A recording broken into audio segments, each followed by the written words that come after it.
Ծխախոտի հետ կապված օրենքը երբ որ մենք ընդունեցինք, որ ես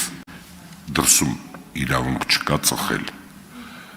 ոստիկանությունն է զբաղվում դրանով եւ տեսչական մարմինը։ Մեր քաղաքացիների առողջության մասին մենք մտածում ենք, բայց եկեք տեսեք, որ 3-րդ տարին է դրսի սրճարաններում ծխում են։ Մենք ինչ պետք է անենք, որ ծխում են, ինչ չունենք, այդքան ուժ չունենք, որ դա զսպենք, թե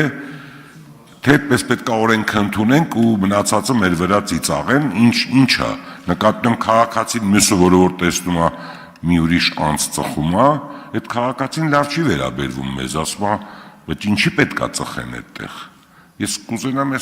ես չեմ ուզում դուք ինձ պատասխան տաք, ես ուզում եմ դրանով զբաղվեք։ Կոնկրետ ուժ չունենք, ուրեմն եկեք օրենքը փոխենք, եթե ուժ ունենք, ուրեմն եկեք լուծում տանք։ Ինձ համար տհաճ է, որ ես ազգային ժողովի պատգամավոր եմ, ինչ-որ միտեղ նստած եմ, տեսնեմ 2 կամ 3 հոգի ծխում են։ Ես ոստիկան չեմ, որ իրանց ասեմ ինչի եք ծխում։